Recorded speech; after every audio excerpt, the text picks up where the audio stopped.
Hi. So I totally said that I was going to show my face more, and I think I showed it less. So here's my face. I just wanted to come on and talk about a few things. If you clicked on this video for the first time, my name is Amy, and I have a fear of being seen. Just to say it how it is, okay? I judge myself very harshly, and yeah, that's why I speed up my videos, because when I try to listen to myself speak, I'm just like delete, delete, delete, and then it never goes on. So I speed it up, and that way it's tolerable. It's weird. It's a weird thing, but here it is, and it is what it is, right? So um, what I'm going through right now is I am using this method, this mode, to get myself out there as a way to confront myself, well, to step out of my comfort zone and to reconnect myself with my intuition and my higher self. And so I started doing tarot readings, mostly because when I was doing them for myself, I just, it's internal. I'm not speaking it out loud, for one thing. And I guess I kind of needed a witness for some of the messages that I was getting, and also a recall, because I'm finding when I channel, I'm present, I'm there, but it's not necessarily sticking, it's more going through. And so the video is like a sticker board that I'm throwing all the messages onto so that I can look at it later and be like, oh. And I'm also noticing I'm detaching from the message as well. So when I'm watching it after, I'm like watching it for the first time, and because it's sped up, there's another level of detachment for me, from me. And so it's I can pretend or whatever that it's not me, if you know what I mean. So it's speaking to me. Anyways, it's a whole thing. Um, I'm just realizing I didn't put my cream on this morning. So yeah, when I choose to do these videos, usually they're with no makeup on, and I don't plan for it. I trick myself. I'll sit down with a coffee, and then I'll just press record and just start, because if I think too much on it, and then I plan too much about it, and then it turns too much into a big thing, and then it just doesn't happen. And so this is part of me recognizing myself and doing the things, like trying to set myself up for success, right? So there you go. Yeah, so I'm going through a period of release. One second.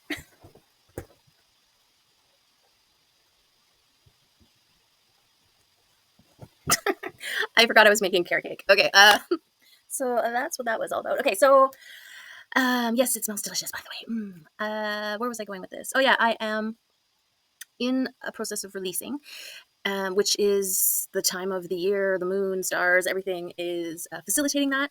So perhaps you are also. And because I am uh, autistic, um, I've come across a thing that maybe you have come across as well, and that is letting go of things when you know they're not true. Okay, so one of my things, before I self-diagnosed myself, or realized, whatever, that I was autistic, I used to refer to my brain and this part as my accuracy brain, and it would be the thing that would hyperfixate on details that really didn't matter, but it was accurate, like, or misaccurate or whatever, right? Like if just off the top of my head, my mom used to say stuff like, "Well, everybody feels this way," right, as a way to deny how I was feeling. And I would be like, "Well, that statement is false because I'm someone and I don't feel that way. So your statement is false." Right? Which was, I'm sure, fairly annoying to her. And then she would say, "Well, most people then." And I couldn't argue with that because, you know, okay, but still, okay. Anyways, um, so that's just, I mean, I don't even know if that's a relevant example, but we'll use it anyways. So it'd be these little things, like somebody would be telling me a story, and then they'll just mention this little detail that really has nothing to do with the story or the thing that they're trying to convey, or whatever the thing is, and my brain would just go whoop and focus on that little detail, and I'll be like, wait a second, and they're like, why are we over here?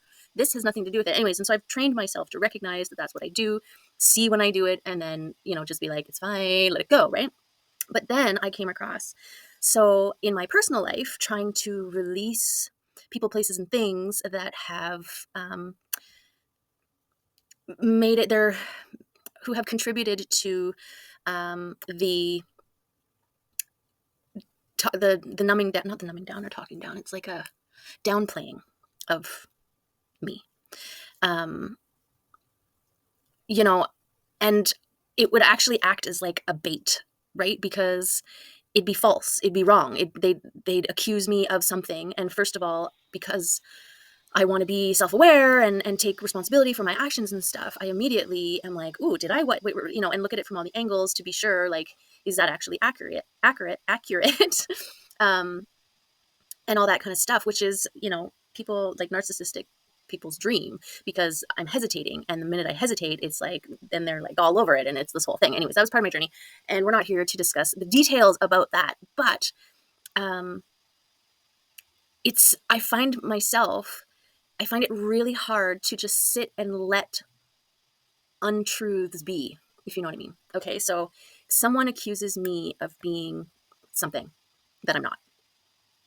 Um, I used to, and this is an old pattern as well that I recognize, always having to defend myself against people like that. And I always thought I was fighting for the truth, right? But when you're fighting with someone who doesn't care about the truth, it's more about them getting you to react. Okay. And this is where I'm at. Okay. So yeah, not to get into the details because I don't want to be in that story anymore, but I had somebody in my past who I bent over backwards for, was tried to remain fair, just, all of the things, because that's part of my personal integrity. That's part of what's important to me and who I hold myself as. And one time in the bending over backwards, disrespecting myself to prove to them that, I love them, which is another part of the story, right? All of these things, me getting to a place where I'm standing up for myself and putting boundaries down and stuff like that, I said, I denied, I did something different one time. And their response was as like that one time I said no. Okay, so let's break it down. So saying yes regardless for, 10 years. And then one time saying no, and then being accused, and, you know, for that one time. And it didn't matter. All those other times, all those 10 years previous of saying yes, suddenly disappear. And it's only about this one thing. And then they attach a label to it, like selfish. You are selfish, or whatever, right? Which, right away, the injustice of it, right? I feel that accuracy part of my autism being triggered. Like, what the actual what? And I want to defend and be like, no, and bring, my lawyer part of me wants to bring all this evidence of all those years previous when I said yes and why and blah, blah, blah, blah, blah, blah. But then I realized that's what they want. They want that energy. They want that riled, activated, responding. That's the stuff that they're sucking out of you. Okay. And so this is my time to release that. I recognized that part of me that is like, what did you call me? What did you say? Kind of thing. And be like, no, that's I'm okay with whatever it is that you think, right? Like, so yeah, saying, okay, I'm sorry you feel that way. Right? Okay, it's like if someone was to be like, I'm disappointed in you because of the choices that you've made. And before, I used to be like, what? How? Why? How can I make it better? How can I make up for it? How can I over everything myself to you? Right? And instead, I had to like stop, check myself, and be like, I've been living with the disappointment of you for years. And this is the one time that you're disappointed in me. I think that's okay. I think I can live with that. Right?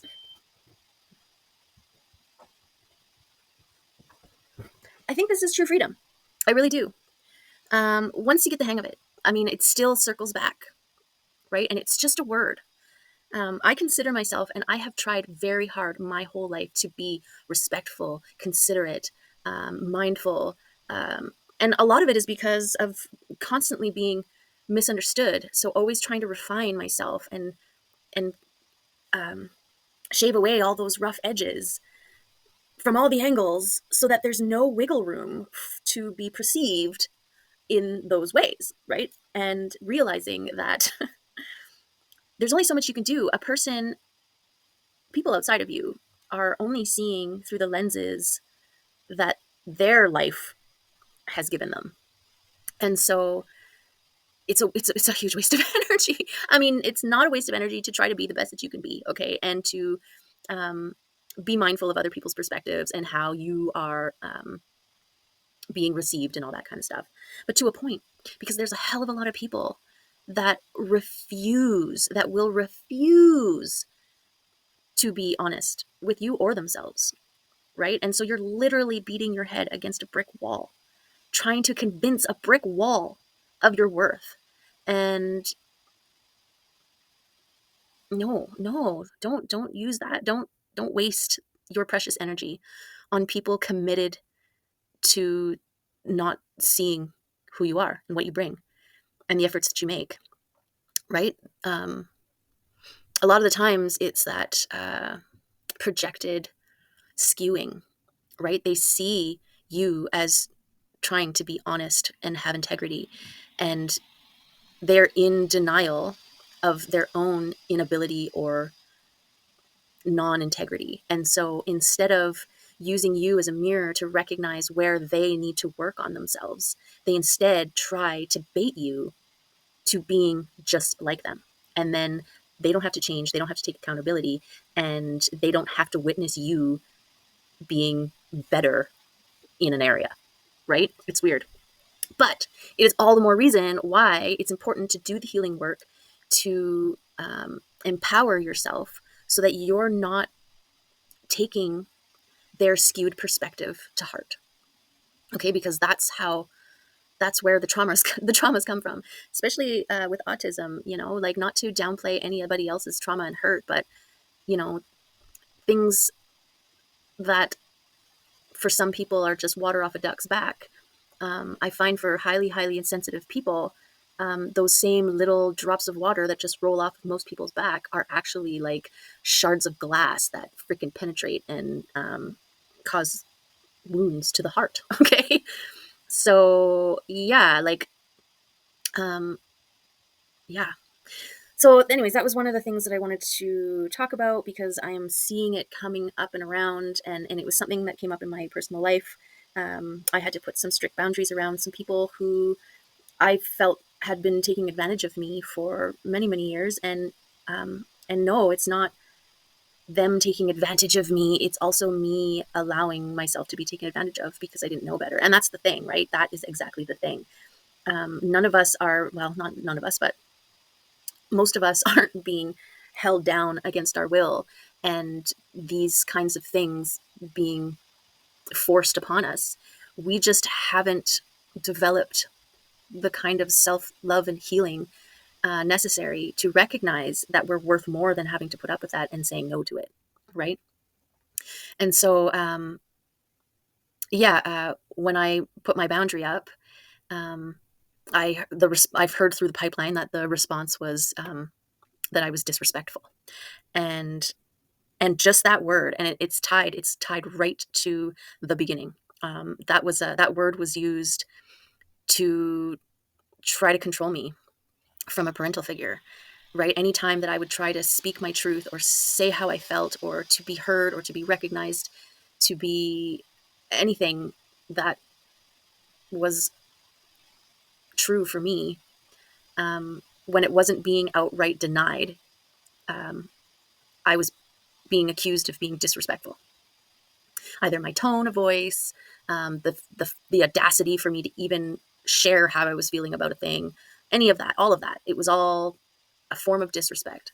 And then, which, would trigger my accuracy.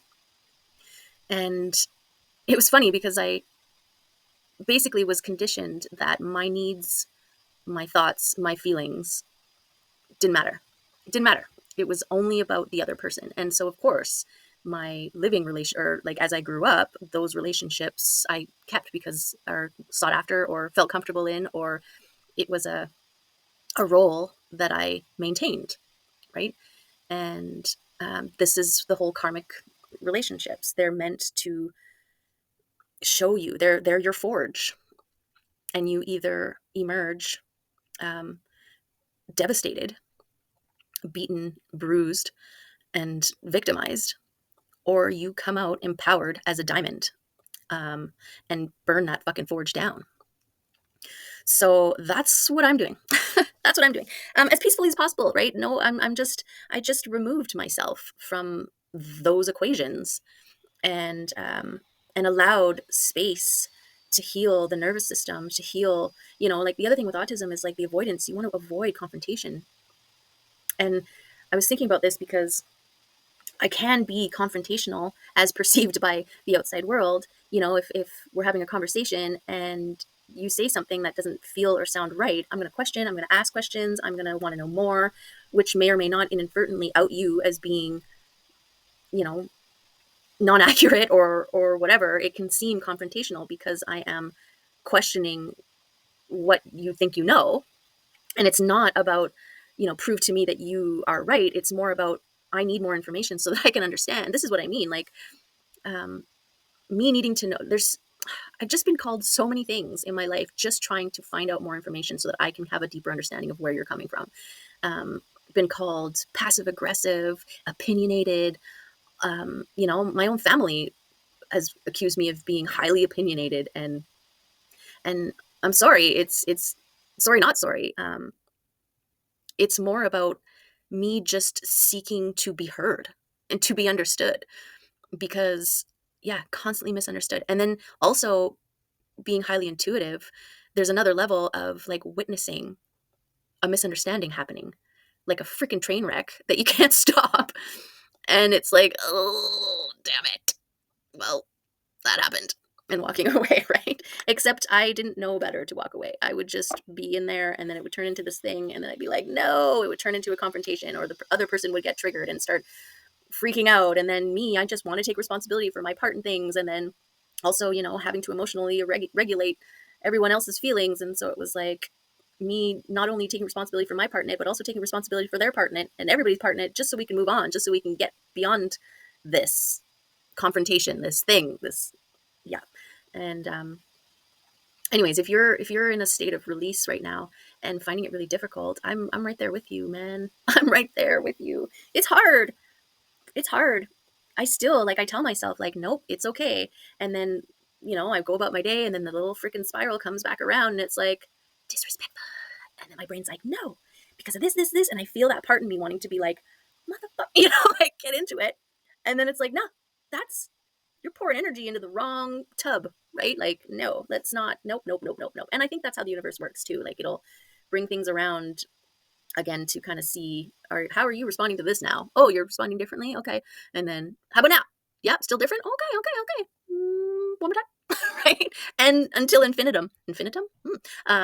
But I feel like it's a way to enforce your growth and display your growth to yourself and the universe, because you're just like, nope, still good. Nope, still good. And then it's like, okay. And then it gets easier. And then before you know it, you're not even noticing it going by, because it's got no power, no weight, no nothing.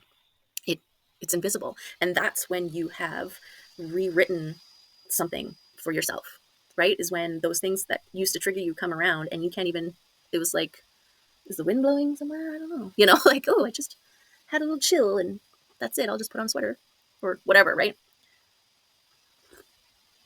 But yeah, knowing what your triggers are important. And especially because there are those, sorry, I got cut off, who know what your triggers are and will use them against you, right?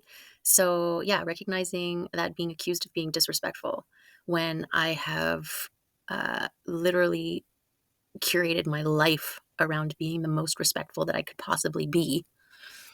Um, yeah, I had to, well, I'm still in the process of coming to terms with that, being okay with someone else believing or feeling the opposite is true, just letting that be in the world, right? If somebody wants to shout it from the rooftops that, Amy is the most disrespectful person in the world, like, I have to get myself in a state where that is okay. And it's hard. It's a hard thing to accept because it's not true, right? And that's that, like, autism and the whole justice thing that we have, where, yeah, it's I'm fighting against all my internal chemical and whatever the hell is going on in there. Like, it is a very, very hard thing to do. But the thing that makes it easier for me, anyways, is knowing that that same thing can be used against me, and I don't like that. I don't like that more.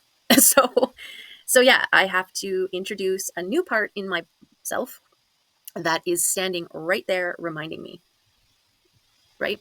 Like, are you actually being disrespectful, or is that word being used to bait you into relinquishing some of your energy?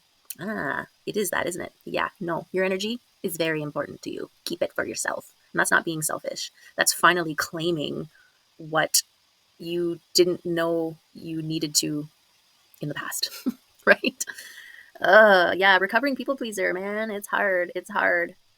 And somebody who takes responsibility for their actions, you know, when you get put against or pitted against someone who refuses to take responsibility for their actions, they seem to know exactly what to say and do to get you to defend yourself. And the very act of defending yourself against those people is giving them your energy. So I have one thing to say to that, and that's fuck that shit. Okay, that was 3 things. Fuck that shit. No, no. How dare you? Mm-mm. I see you. No. Right? But also, you poor thing. You have somehow, because of life circumstances and mindsets and conditioning from your upbringing and your life and all that kind of stuff, you have not or cut yourself off from your access to the unlimited well of energy that is out there. Sorry, that's a big eagle. Bird. Yeah, set yourself free and fly like an eagle, okay? Because you are not a tiny little bird. You are a big freaking predator bird, okay? I'm here to tell you that. I'm here right now to tell you all that. Yeah. So yeah, that's kind of what I was gonna share with you today. With like impromptu, and my hair's all in the back row here. Do you also have this thing where you're like stuck in between trying to be normal, like perceived as a normie, but also rebelling against it simultaneously? And so you end up being just like more of a freak than you would necessarily be if you just did your own thing. Example, I did this like art battle thing in town, and it was like very public. And when I was getting dressed, I tried really hard to be normal, and then also rebelled against all those efforts. And I ended up wearing a cape and these shoes and socks that I never would wear. So I was like some weird hybrid of like normal and rebellious when I just could have been just me. Just me. So yeah, that's kind of what's happening with my hair. I chop pieces and I take them away, and I want it to be normal, but I hate the idea of having the same hair as somebody else, and it's a whole thing. It's a whole thing. But anyways, this is my hair. It's kind of short, and there's long pieces like this. That's it. These 2 long pieces. And it's blue, kind of. But really, that's all my silver hair. All my silver hair is on the side. I got a lot of it. My mom's dad was completely silver by the age 35. And yes, I'm older than that. Just a little bit. Just a little bit more than a little bit. But that's okay, right? That's okay. So this is my face up close, and my hair is down. I typically don't wear it down. And my masking, I guess we could talk about masking just a little bit here. I'm not against masking. I think it's important to recognize when and how you're masking, but I swear that I wouldn't be able to function in life without them. So this unmasking thing is more about the recognition of the masks, so that you are in control of where and when you use them, right? Like for certain public situations, I mask to survive them. And it's not necessarily a bad thing. I've always looked at it like, I used to call it just role playing. And there's certain versions of you that need to present in certain situations, whatever the situation calls for. That's why I really loved when I went through my wig era, which, maybe there will be a part 2. I don't know, probably not. But yeah, I went through my drag era, where I would wear wigs, and it was totally well, it was kind of like my little foray into Normieville, because I would these wigs are always they're dues, right? They're done dues, which was the beauty of them, because I don't really know how to do my hair. My hair does what it wants to do, and and I'm always like, I don't know, at the end of the day, right? Which is why I always put it up. Also because, I'm sensitive to hairs and little things. And so sometimes I need it out of my face, and I can't be trying to function and do stuff and be distracted by this like little hair that's tickling me. And so there's that aspect too. But yeah, like going out on town, getting dressed up, putting on some hair. Um, yeah, I would hold myself differently. I would move differently. It was totally role playing, and it was fun. It was fun to play somebody else for a bit, and then when you get home, you take it off, and you're like, back. So I guess that's kind of like masking and unmasking, but using it to work with you instead of against you. Like, um, yeah, that's the only thing I can think about that. But yeah, I would go to a bar, many years ago, and nobody would approach me. Nobody would come near me. I would you know, just be that girl over there, even if I drank or danced or whatever, like still. But then I remember the first time I got this, it's kind of like a ready hair, and it's super, like it's long. Well, yeah, long. And it's got these curls and stuff and bangs and everything. And I was wearing it, and this girl comes up to me and she's like, "Oh my God, I love your hair." And I was like, "What? Oh, thanks." Like, you're talking to me? And I had so many people come up to me and talk to me. Anyways, I ended up naming myself. Like, I had a whole persona. Her name was Shadaze Mahoney. Okay. And yeah, that was really fun. She was kind of a supporter. Like, a lot of her friends, her friends were in burlesque, and I was maybe this close to maybe doing something like that, but I couldn't, because, I have a fear of being seen. Um, so yeah, I don't know where I was going with that. But there you have it. Something you didn't know about me. Maybe you did. I don't know who's watching. I don't know what you know. I don't know what you think you know. But I poke my cheek a lot, I've noticed, about myself right now. So there we have it. That's all I want to say. Was going to say. There were other things. I always take screenshots and never look at them. And I did think that maybe I would look at some screenshots that I have taken this time, because there was something about. I'm always finding little memes and stuff like that that are just like articulating things about myself that I was never able to articulate. And you're like, you see them and you're like, oh my God, yeah. And I take a screenshot and then I never look at it again. Well, okay. So what did I say? This one, overstimulation, sensory overload, really is like, sorry, I can't hear you over the sound of my shirt tag being itchy and these 2 strands of hair touching my face and the TV and one of my shoelaces being undone and air touching me and the plane flying overhead and my own thoughts about remembering to buy hummus. Totally. Totally. And then somebody responded, I can't talk, I have socks on. But this is what it's kind of like, taking in everything, right? Like, people don't understand when we're out in public, like when we're like at a coffee shop or something like that, and we're talking and I'm making excessive eye contact, it's because I'm trying with all my might to hear the words that are coming out of your face, okay? Because I am aware, and I'm still aware, even though I'm staring right at you, I'm still aware of where everybody is, what everybody's doing, right? And yeah, and then if, like a kid is banging his feet on the back of the chair, or somebody trips over, or somebody breaks a thing, or somebody, like all of I'm split into many different facets, and I'm taking it all in. And so in those instances, um, it's almost like what happens with my processing system. It's just like absorbing all this data, and then it's banking quite a bit of it. Okay, it's all kind of going back, because in that moment, me trying to concentrate on what you're saying, um, I can only do so much at once, and then over the next, for 24 hours or whatever, my brain is like, oh yeah, this. It starts to process all the things. And so this happens in arguments a lot of the times too. Um, I was, this is kind of why I feel like I'm susceptible to being gaslit, because I'm so distracted by all the things, and then I forget things on the spot. So I had this instance with buying this dress, and I got this one fabric, and when I got the dress, it was a different fabric color, and they were just like, well, what did you think you got, kind of thing. And I couldn't remember. I didn't know the name. And then they were like, oh, well, this is the color that you got. This is what it always was, la, la, la, la, la. And me trying to not be confrontational, trying to just, you know, my people pleasing tendencies, and erring on the side of caution and giving the benefit of the doubt, all the things that are happening, like, oh, maybe I'm wrong, right? Okay, yep, I guess so. Well, oh well, right? And then like 2 hours later, I remember that 2 weeks before they mentioned my color and it being discontinued and all these details that would have proven my case in the moment, but now it's like after the fact. Now my brain is like, are you going to go back in there and restart this or just let it go? And I ended up letting that one go because, they had a lot going on or whatever. But in my mind, there's no good reason to gaslight somebody. So you're out. Right? Okay, so there's that one.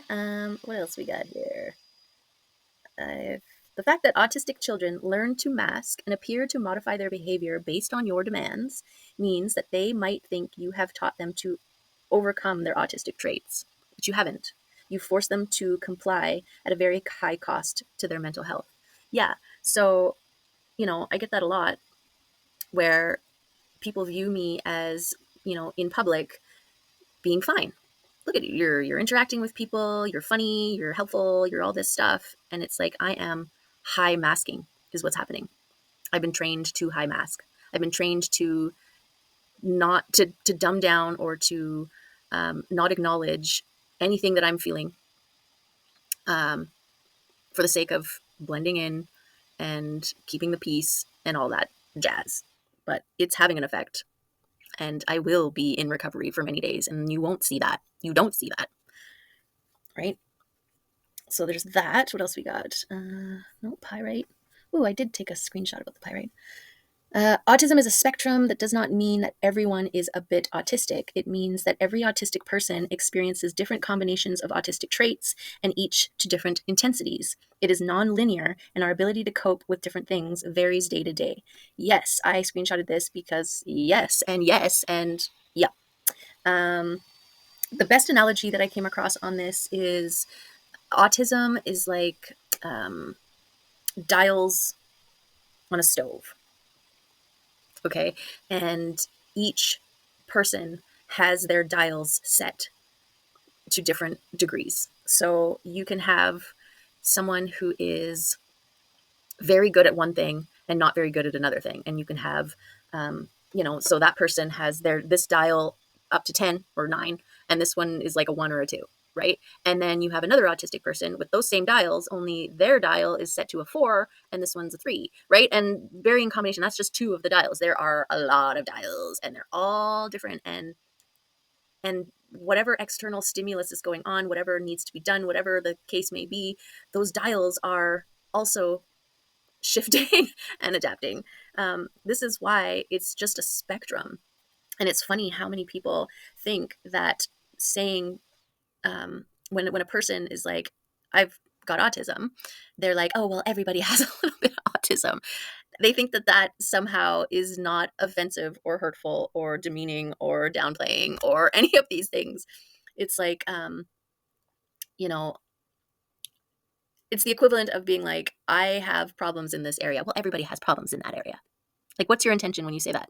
What is your intention when you say that? I'm asking you because I don't get it. I don't understand. There's no acknowledgement of the person speaking. It's actually the opposite. Yeah, it's weird. It's weird. Anyways, okay, so there's that. And then what else do we have here? Oh yeah, well, and then I'm not also just have autism. I'm also ADHD. So what that can look like is I strive. Well, that's basically that rebellion part, the spontaneous part.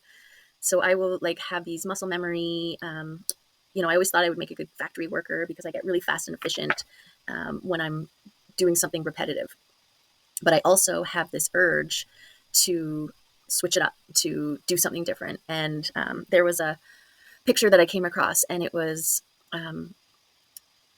footprints in the snow. And on the one side, it had all the footprints, very uniform, organized, OCD, right? And on the other side, it was all crazy.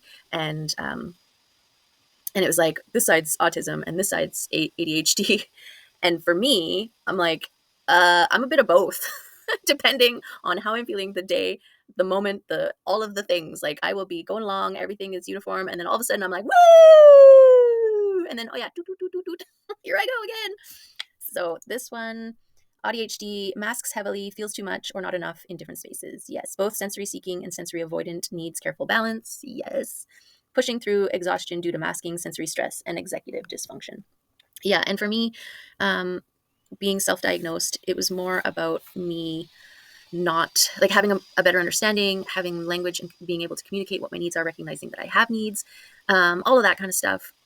But also, instead of constantly being like, why can't you do what this other person is doing? Like, what's wrong with you? Right? You're dumb, you're less than, you're stupid, you're weak, right? All these disempowering thoughts and feelings, turning them into like, oh, this is actually the way your brain works. This is something, this is just how you are. This is, it was like an aha, like a window into it was like a peek behind the mask. Yeah. Okay. So, oh, this one was good. It was how autistic people accommodate non-autistic people. And I really resonated with these. Okay. Carefully editing my words.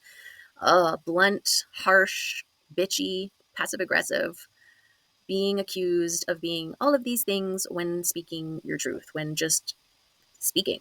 So carefully having to edit my words. I can't always just say things as they are. I have to carefully phrase everything so no one thinks I'm being rude when I'm just being honest.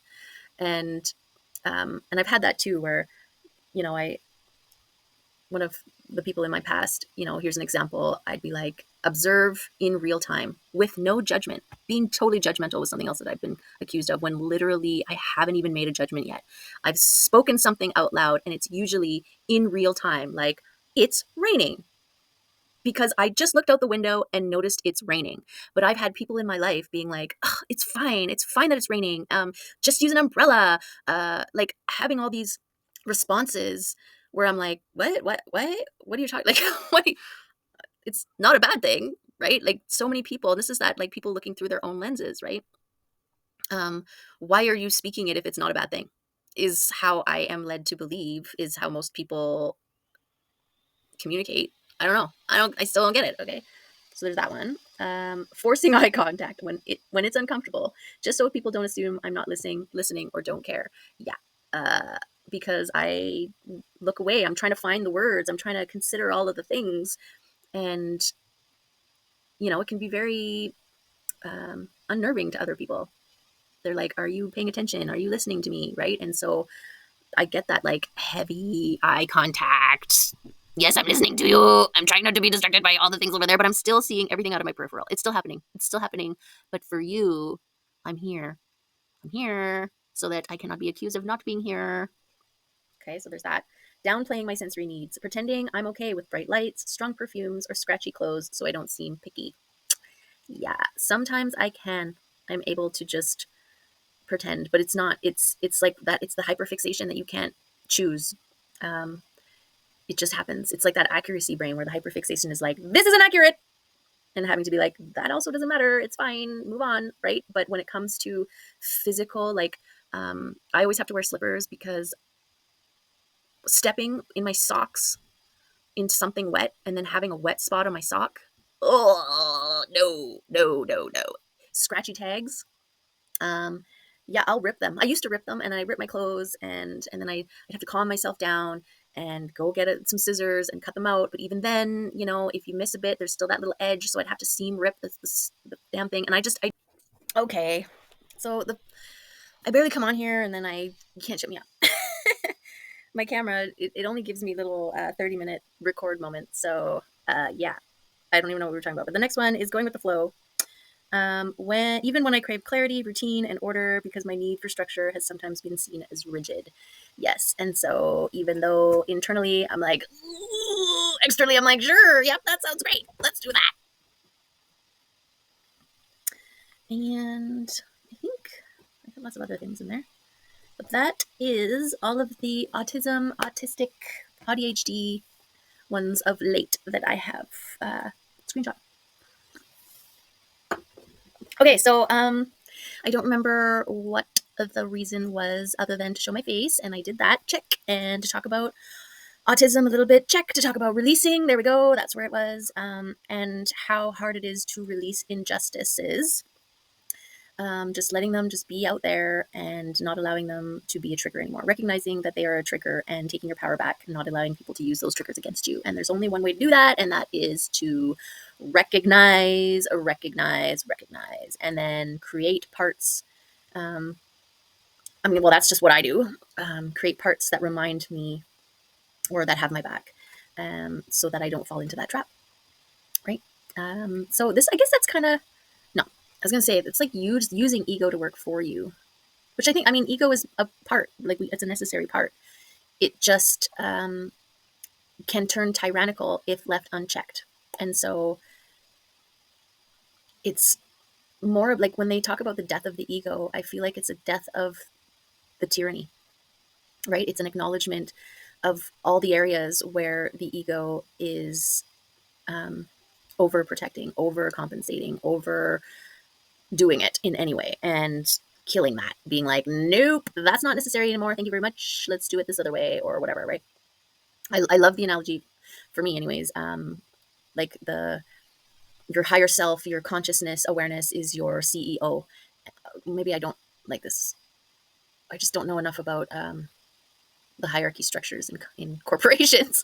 But say the CEO is the top dog, right? And then the manager, right? I don't know, the next guy down, the number two, is the ego. And most of our CEOs are out to lunch. They're golfing if they like golf, or fishing or cabaning or whatever they like to do. They're not present, and so the manager is running that corporation hard, right? And it's just about making the money, getting it done, doing the things, and it's turned tyrannical. And so the work is about the CEO kind of stepping back into the company and being like, okay, number two, let's talk, right? Show me what you got going on here. Show me what you're doing in these areas and how you're handling these areas. Ooh, that was a little harsh. Let's tone it back. Let's bring it back. There was no need to fire those people. We could have just, given them a workshop or whatever, right? Okay, so there's a whole bunch of information spewed from my mouth to you, and I hope you can do something with some of it. Okay. So have a great day, and thanks for being here. Love you. Bye.